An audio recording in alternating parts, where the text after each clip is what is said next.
Bueno, muchas gracias a la red por la invitación y por la posibilidad de compartir con ustedes lo que he estado haciendo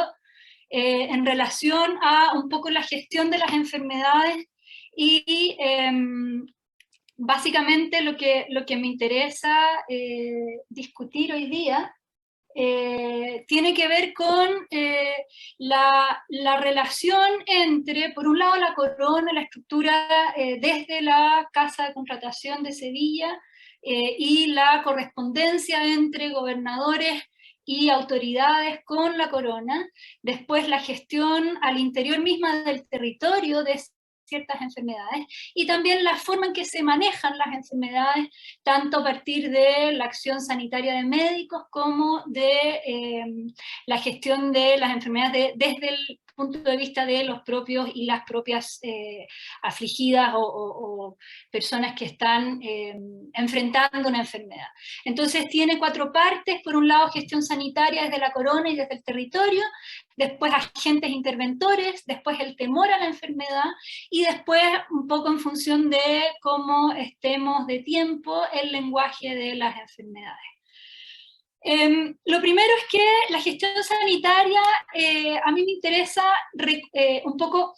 rescatar la idea de que en el siglo XVIII ya existe gestión sanitaria. Mucho se ha dicho de que, un poco desde la mirada de la historiografía tradicional, ¿cierto?, de que básicamente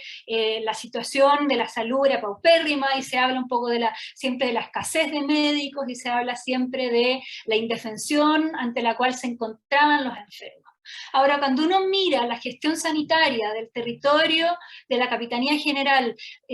poniéndolo en el contexto de lo que era la gestión de las enfermedades en la época moderna, no solamente en América, sino que también en Europa, vemos que se está formando en Chile también una suerte de estructura sanitaria que tiene ciertas nociones respecto de cómo manejar la enfermedad, que tiene políticas para la gestión de la enfermedad. Y por lo tanto se está empezando a formar la noción de salud pública, y de hecho vamos a ver que el concepto mismo aparece ya en el siglo XVIII. Esto es algo que hemos discutido mucho con Paula Cafarena y que todavía tenemos que un poco desarrollar en conjunto, porque es un poco, como digo, la reivindicación de la gestión sanitaria en la época pre-republicana, ¿no? Entonces, si bien la mayoría de las acciones sanitarias se deciden a nivel de gobierno local, sin intervención de la corona, sí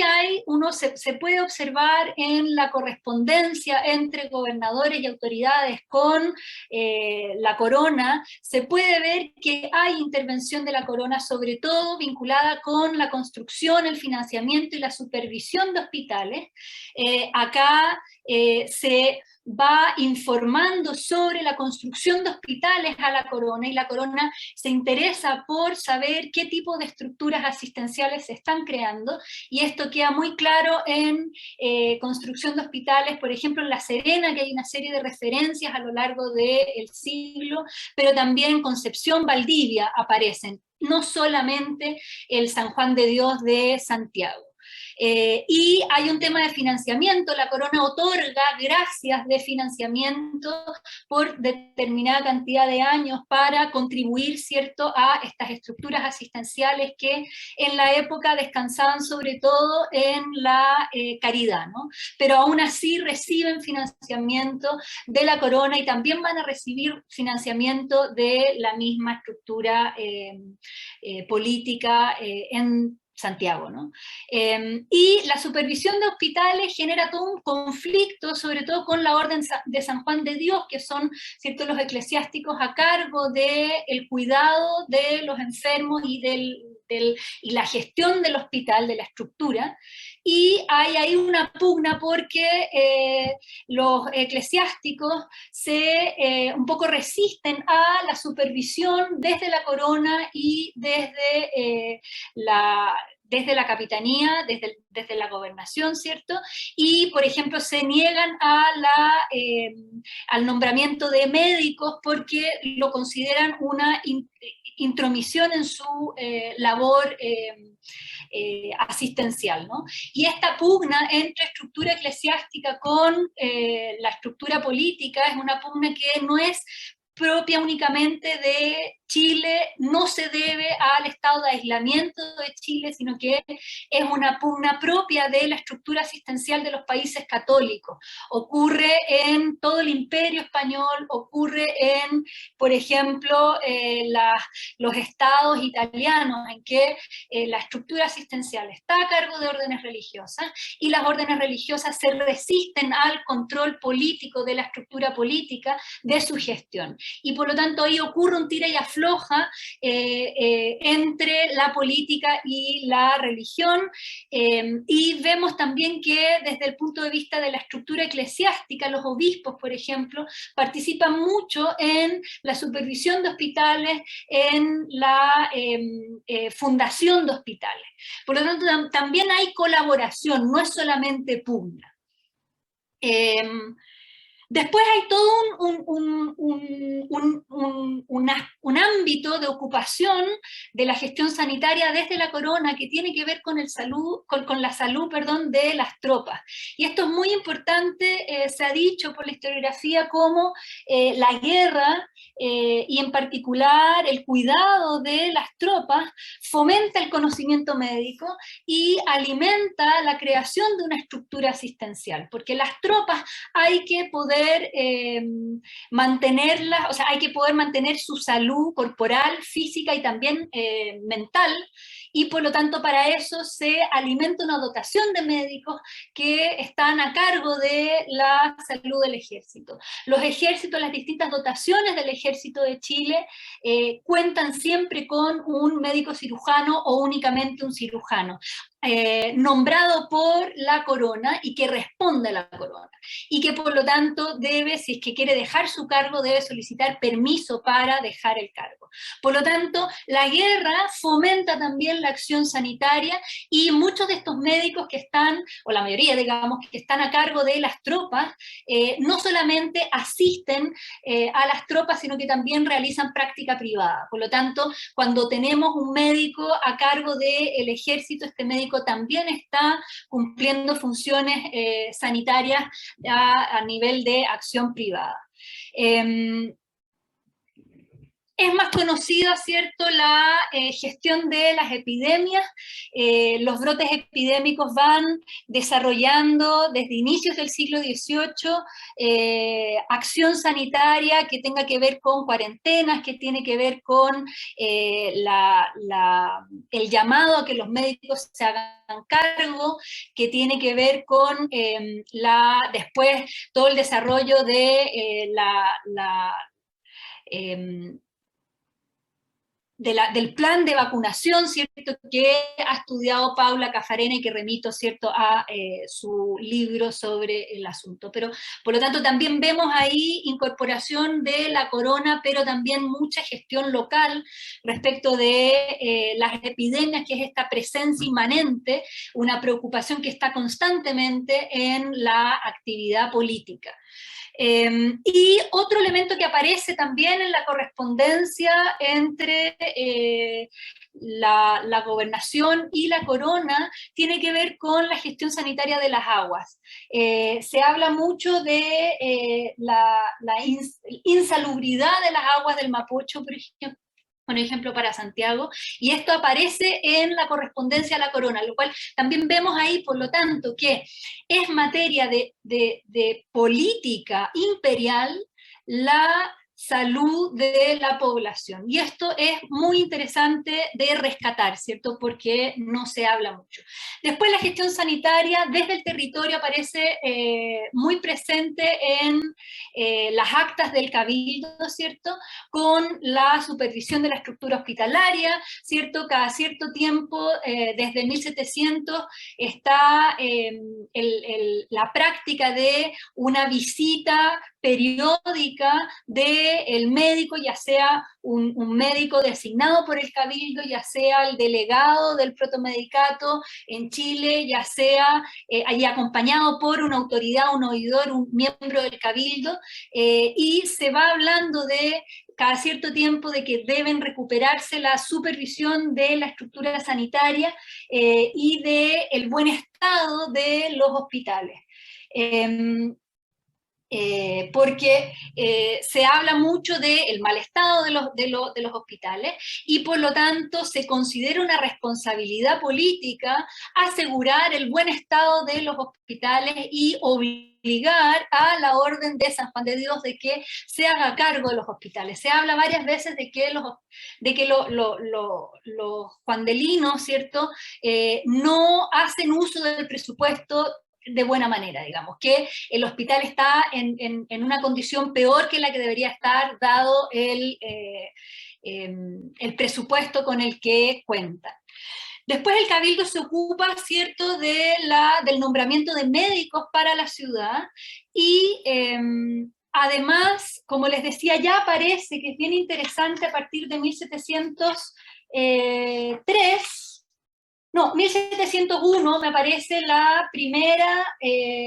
alusión, para mí, yo que he visto desde 1700 puede ser que esté antes, ¿no? Pero a partir de 1700 y en 1701 aparece noción de salud pública, si bien está entendida más bien como la salud de toda la población, y esto aparece en relación a la preocupación por los efectos nocivos para la salud de la miel de palma, que se llama a que, ¿cierto?, no se pueda vender porque produce enfermedades, pero aparece la noción de salud pública. Y va a aparecer en otros momentos cuando se habla de, por ejemplo, que se realicen misas para para que Dios interceda por la salud pública, y también aparece en acciones preventivas que buscan, por ejemplo, controlar la distribución de trigo que estaba contagiado, por ejemplo, que estaba en mal estado, apestado se dice, y por lo tanto esto puede generar grave perjuicio a la República por la epidemia o pestes que pudiera causar y que era materia de mucha gravedad, o también la orden de realizar cuarentenas a viajeros que llegan a Valparaíso y que, por lo tanto, pueden contagiar a la población si es que llegan a Santiago. Por lo tanto, hay acción preventiva y no podemos pedirle nosotros a esas acciones, a esas prácticas preventivas que cumplan con los criterios que hoy día conocemos respecto de cómo hay que controlar epidemias, por ejemplo. Y yo creo que ese ha sido un gran error, porque en el fondo se dice que no hay acciones sanitarias en la medida en que no eran efectivas, y sin embargo esto hay que separarlo. Hay prevención, hay acción sanitaria, lo que pasa es que no tiene los efectos que empiezan a tener a partir del siglo XIX y XX, cuando el conocimiento médico, ¿cierto?, logra controlar este tipo de enfermedades, o antes de la vacuna, digamos. No quiere decir esto, por lo tanto, que solamente a partir de la inoculación se puede hablar de política pública respecto de la gestión de enfermedades. Y hay que entender, por ejemplo, la supervisión de la estructura hospitalaria como parte de una acción política para la sanidad de la población. Después está también toda la acción conjunta entre el protomedicato, el teniente de protomedicato, que es el delegado del protomedicato desde Lima, ¿cierto?, y que pasa a ser un protomedicato independiente en 1786 con el Cabildo, que son la estructura que maneja las licencias, el protomédico tiene que examinar a los médicos que solicitan ejercer la medicina. En la época solamente se puede ejercer medicina en la medida en que se tiene la licencia del protomedicato, y todos quienes ejercen la medicina o practican la medicina sin la licencia son ilegales, ¿no? Y a la vez está la supervisión de las boticas, que también aparece a lo largo de todo el siglo vinculado con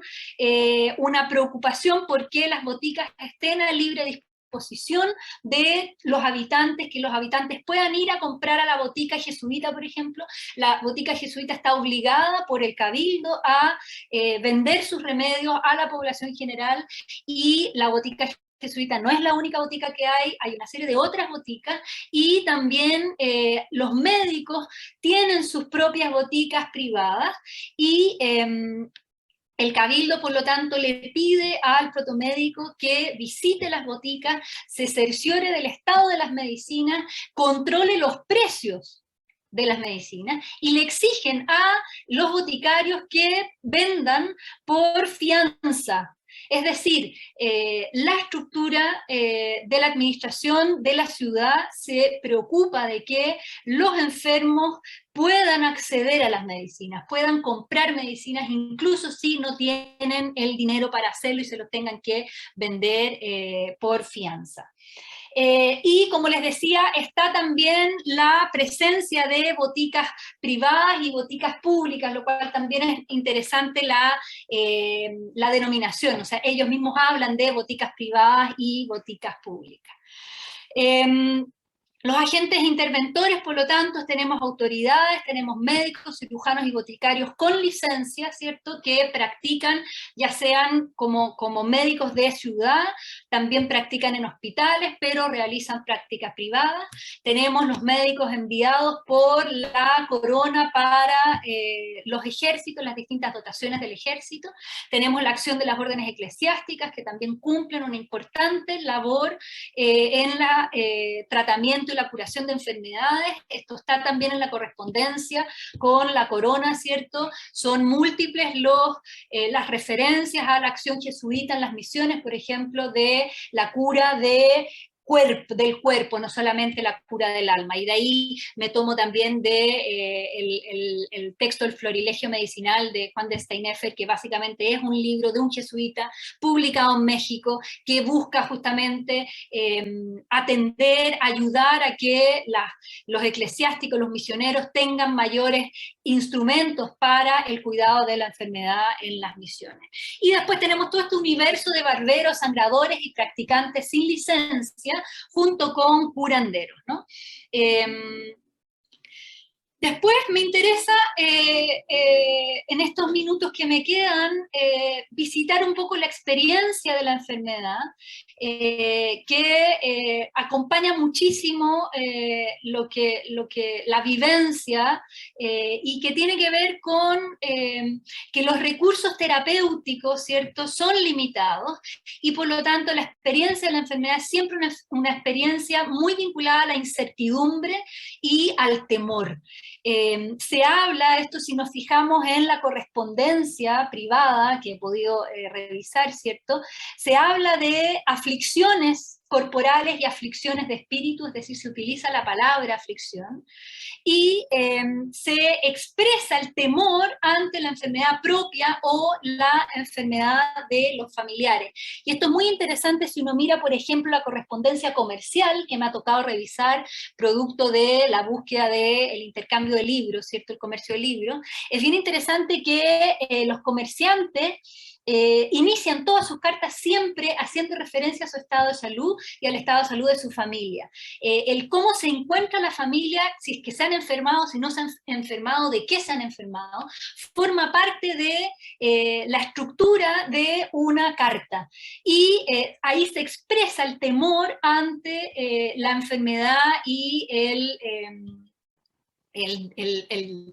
de desenvolvimiento de esa enfermedad y el pronóstico, perdón, de la enfermedad de la persona. Y ahí se habla también de que hay también confianza en la medicina. En muchos casos se dice, no, si las sangrías le están haciendo bien, la medicina que está tomando le está haciendo bien, se ha restablecido la salud. Y eso es bien importante, porque también cuando lo miramos desde el punto de vista, hoy tomando en cuenta decimos, ay, medicina moral, no tenían idea de nada, no tenían ningún remedio efectivo. Eso no es así. La población lo experimentaba también como una estrategia válida y efectivamente experimentaban la mejoría. Tomando todos estos remedios, la mayoría que contenían el azúcar, como vimos hace unos minutos atrás, ¿no? El temor a las epidemias es probablemente el temor más difundido. Se habla, por ejemplo, esto es una cita de las actas del Cabildo, la República envuelta en continuos sentimientos y atemorizada a vista de la combinación y horror de tan repetidas desgracias, que son las provocadas por la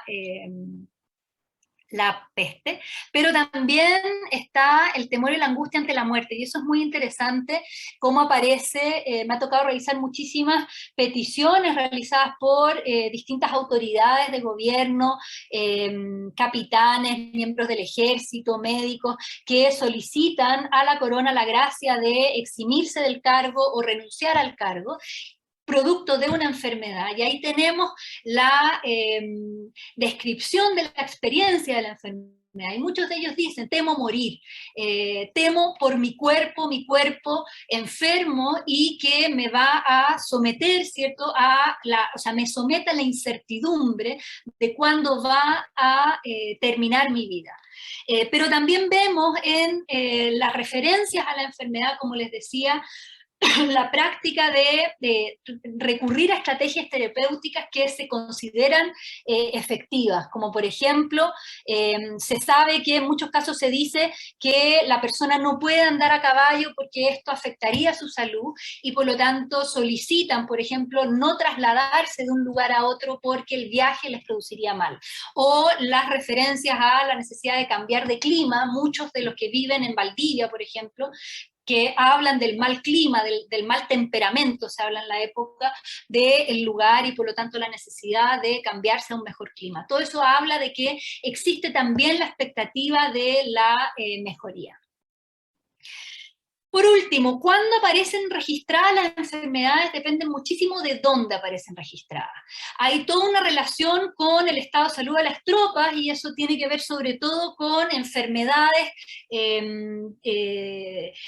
relacionadas con heridas de guerra, ¿cierto? O bien con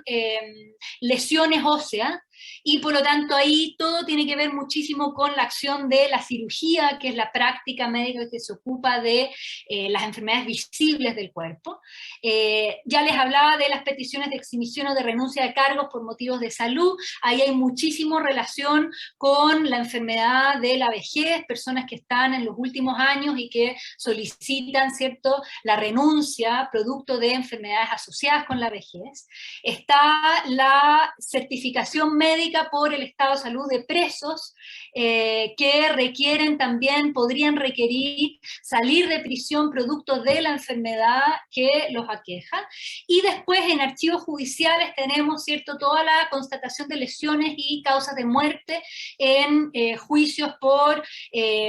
acciones violentas, ¿cierto?, o homicidios o injurias o ataques, ¿cierto? Y también en archivos judiciales el estado de salud de esclavas o esclavos en juicios de redevitoria, donde por lo tanto es necesario establecer el estado físico en el cual se encuentra la esclava o el esclavo para determinar su valor comercial. Y después tenemos todas las enfermedades mencionadas al pasar, sobre todo en correspondencia privada. Entonces, quería terminar con qué tipo de enfermedades aparecen registradas. Hay todo un universo que tiene que ver con achaques e insultos, que el insulto es cualquier ataque que padezca la persona, y que son estos achaques que no son especificados, que muchos tienen que ver con trombosis, ¿cierto? O convulsiones, pero también dolores violentos que experimenta la persona y que, muy propio de la época, no necesariamente son localizados en un órgano, pero sí en una zona. Y entonces ahí sí tiene que ver con enfermedades que están acá abajo, respiratorias y digestivas, que son las que más aparecen identificadas por los propios enfermos. Pero las enfermedades que más aparecen registradas son las enfermedades externas, que tienen evidencia externa y que están generalmente al cuidado de cirujanos. Heridas y lesiones óseas, pero también tumores, lamparones, sarpullidos, apostemas, abscesos, es lo que más aparece porque es lo que se ve y es lo que se ataca. Después están las enfermedades venéreas, que también tienen una figuración bastante importante, y después están todas las enfermedades respiratorias y digestivas que tienen consecuencias que también aparecen a la luz, ya sea porque la persona vomita sangre, ya sea porque su sistema digestivo está alterado. Y después las epidemias y por último las calenturas, que están muy presentes, vinculadas no solamente con la peste, sino que también con cualquier tipo de enfermedad de las anteriores que están acompañadas por la fiebre, y que son aquellas enfermedades que hay más recursos domésticos también para enfrentar, de conocimiento doméstico. Entonces, un poco ese era el panorama que me interesaba a mí retratar hoy día, que tiene que ver con un poco ver que en el siglo XVIII existe gestión de las enfermedades, que hay ocupación, no solo preocupación por parte de las autoridades de la realidad sanitaria de la población, hay control de hospitales, hay contratación de médicos, hay supervisión del ejercicio de la medicina y de las boticas. Las boticas son, ¿cierto? No lo dije, son ahí se me fue la palabra, la farmacia, ¿cierto?, de la época, y está también la experiencia de la enfermedad muy presente. La enfermedad es una presencia inmanente en la época moderna, justamente porque es algo que afecta a todas las personas y es algo que, por lo tanto, se resuelve no solamente a nivel de privado, a nivel doméstico, sino que también tiene esta dimensión colectiva que es bien interesante y que es donde justamente intercede la estructura política, no solamente a partir de las epidemias. Termino con la idea de que sea considerado responsabilidad pública el control de las boticas, el que las personas comunes y corrientes puedan acceder a medicación.